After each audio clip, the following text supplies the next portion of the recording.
ಜೈ ಶ್ರೀರಾಮ್. ನೀವು ನೋಡ್ತಾ ಇದ್ದೀರಾ ಟಿವಿ ವಿಕ್ರಮ. ನಾನು ಸೌಮ್ಯ ಸನಾತನಿ. ನಮ್ಮ ಟಿವಿ ವಿಕ್ರಮದ ಎಲ್ಲ ಕಾರ್ಯಕ್ರಮಗಳ ನೋಟಿಫಿಕೇಶನ್ ನಿಮಗೆ ಸಿಗಬೇಕಂತ ಹೇಳಿದ್ರೆ ನಮ್ಮ ಟಿವಿ ವಿಕ್ರಮ ಚಾನಲನ್ನು ಸಬ್ಸ್ಕ್ರೈಬ್ ಮಾಡಿ, ಹಾಗೆ ಬೆಲ್ ಬಟನ್ ಕ್ಲಿಕ್ ಮಾಡೋದನ್ನು ಖಂಡಿತ ಮರಿಬೇಡಿ. ವೀಕ್ಷಕರೇ, ಎಲ್ಲೆಂದರಲ್ಲಿ ಚದುರಿ ಬಿದ್ದಿರುವಂತಹ ಮೃತದೇಹಗಳು, ಸುಟ್ಟು ಕರಕಲಾದ ವಾಹನಗಳು, ಆಗಸಕ್ಕೇರಿದ ದಟ್ಟ ಹೊಗೆ, ಬದುಕುಳಿದವರ ಆಕ್ರಂದನ, ಆತಂಕ, ಗೊಂದಲ, ಗಾಬರಿ. ಇದು ಮೊನ್ನೆ ದೆಹಲಿ ಕೆಂಪುಕೋಟೆ ಬಳಿ ನಡೆದಂಥ ಆತ್ಮಾಹುತಿ ಕಾರು ಸ್ಫೋಟದ ಬಳಿಕ ಪ್ರತ್ಯಕ್ಷದರ್ಶಿ ವಿವರಿಸಿದ ರೀತಿ. ವೈದ್ಯೋ ನಾರಾಯಣ ಹರಿ ಅಂತಾರೆ. ಆದರೆ ವೈದ್ಯರ ವೇಷದಲ್ಲಿದ್ದಂಥ ಮೂಲಭೂತವಾದಿ ಡಾಕ್ಟರ್ಸ್ ನಡೆಸಿದಂಥ ರಕ್ತಪಾತದ ಕಥೆ ಇದು. ನೂರಾರು ಸಾವಿರ ಜನರ ಹೆಣ ಉರುಳಿಸಲಂತಲೇ ಈ ಟೆರರ್ ಮಾಡ್ಯೂಲ್ ಸ್ಕೆಚ್ ಹಾಕಲಾಗಿತ್ತು. ಆದರೆ ಒಂದು ಬೆದರಿಕೆ ಪೋಸ್ಟರ್ ತನಿಖೆಗೆ ಇಳಿದ ಪೊಲೀಸರು ದೊಡ್ಡ ಮಟ್ಟದ ಉಗ್ರರ ಸಂಚು ಭೇದಿಸಲು ಯಶಸ್ವಿಯಾಗಿದ್ದಾರೆ. ದೆಹಲಿ ಕಾರು ಬಾಂಬ್ ಸ್ಫೋಟದ ಹಿಂದೆ ಫರೀದಾಬಾದ್ ಟೆರರ್ ಮಾಡ್ಯೂಲ್ ಇರುವುದು ಬೆಳಕಿಗೆ ಬಂದಿದೆ. ಸಾವಿರಾರು ಜನರ ಹೆಣ ಉರುಳಿಸಲಂತಲೇ ಸಂಚು ರೂಪಿಸಿದ್ರು ಅಂತ ಪ್ರಾಥಮಿಕ ತನಿಖೆಯಲ್ಲಿ ಬಯಲಾಗಿದೆ. ದೆಹಲಿಯ ಸ್ಫೋಟದ ಹಿಂದೆ ವೈಟ್ ಕಾಲರ್ ಟೆರರಿಸಂ ಇದೆ. ಏನಿದು ಫರೀದಾಬಾದ್ ಟೆರರ್ ಮಾಡ್ಯೂಲ್ ಅಂತೀರಾ? ಕೇಳಿದ್ರೆ ಒಂದು ಕ್ಷಣ ಬೆಚ್ಚಿ ಬೀಳೋದು ಗ್ಯಾರಂಟಿ. 2 ದಿನದ ಹಿಂದೆ 3 ರಾಜ್ಯಗಳಲ್ಲಿ ಆಪರೇಷನ್ ನಡೆಸಿದಂಥ NIA, ಜಮ್ಮು ಕಾಶ್ಮೀರ, ಹರಿಯಾಣ ಪೊಲೀಸರು ದಾಳಿ ನಡೆಸಿ ಹಲವರನ್ನ ಬಂಧಿಸಿತು.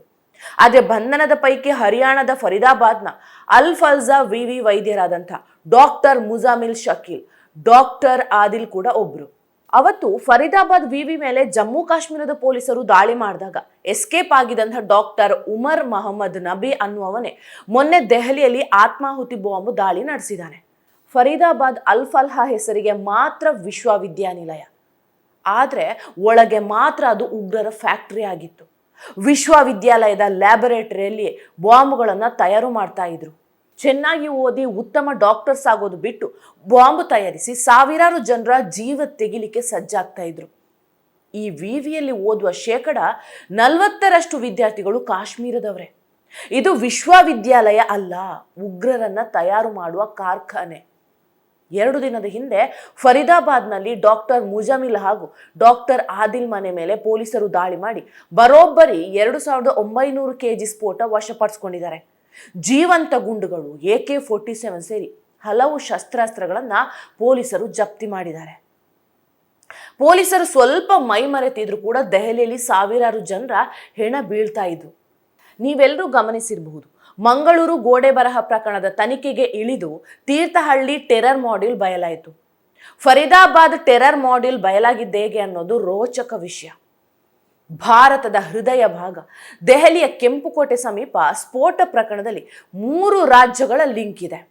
ಫರೀದಾಬಾದ್, ಪುಲ್ವಾಮಾ, ದೆಹಲಿಗೆ ಲಿಂಕ್ ಇದೆ.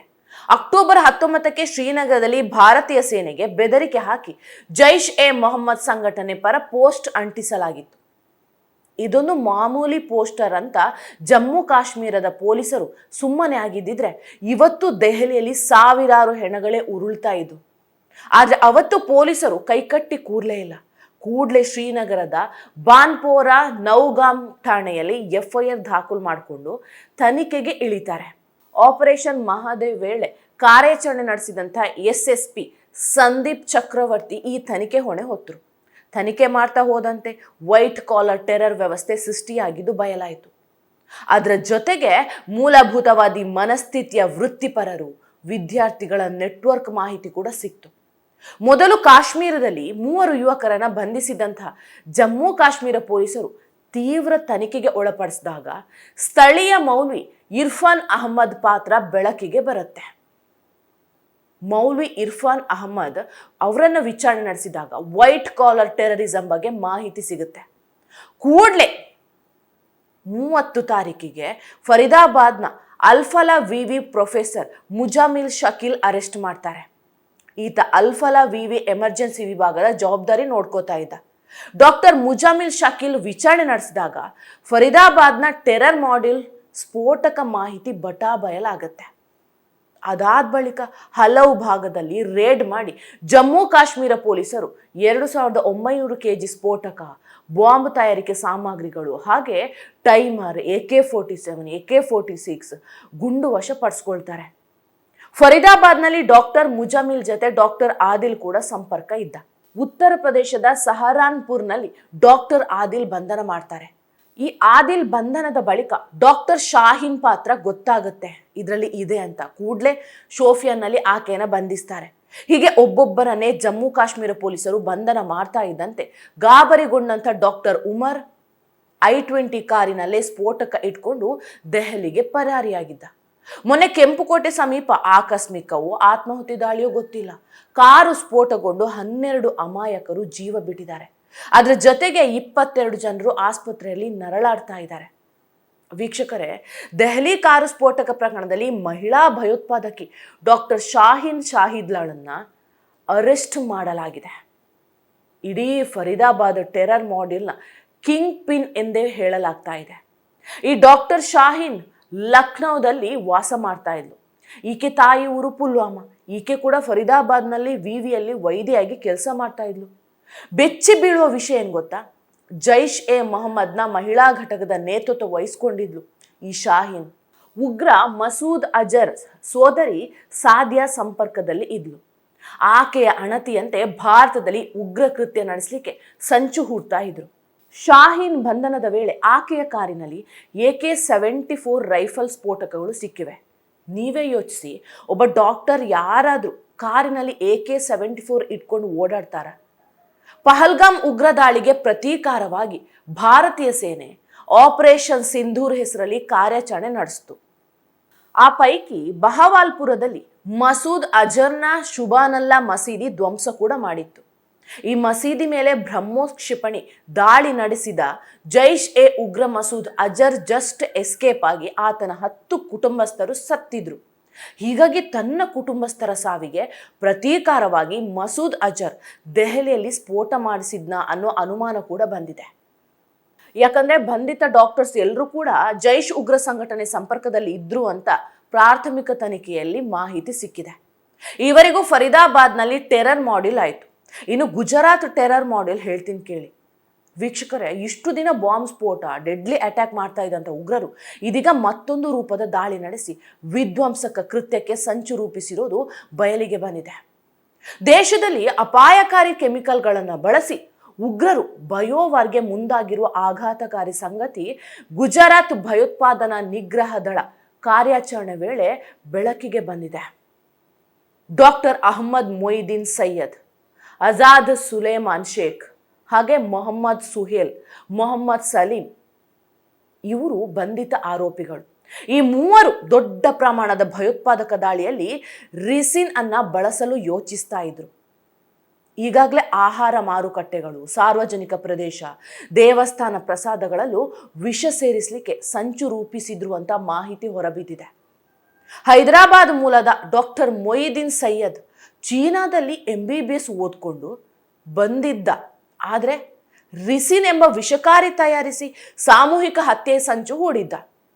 ಬಂಧಿತರಿಂದ 2 ಗ್ಲಾಕ್ ಪಿಸ್ತೂಲ್ಗಳು, 1 ಬೆರೆಟಾ ಪಿಸ್ತೂಲು, 30 ಲೈವ್ ಕಾರ್ಟೇಜ್ಗಳು ಹಾಗೆ ರಿಸಿನ್ ಉತ್ಪಾದನೆಯಲ್ಲಿ ಬಳಸುವ ಪ್ರಮುಖ ಅಂಶವಾದ 4 ಲೀಟರ್ ಕ್ಯಾಸ್ಟರ್ಡ್ ಆಯಿಲ್ ಸೀಸ್ ಮಾಡಲಾಗಿದೆ. ರಿಸಿನ್ ಒಂದು ಜೈವಿಕ ವಿಷ. ಇದನ್ನ ಹರಳೆಣ್ಣೆ ಬೀಜ ಸಂಸ್ಕರಿಸಿದ ನಂತರ ಉಳಿದಿರುವ ತ್ಯಾಜ್ಯ ವಸ್ತುಗಳಿಂದ ಉತ್ಪಾದಿಸಲಾಗುತ್ತೆ. ಇದು ಹೆಚ್ಚು ವಿಷಕಾರಿ ವಸ್ತು.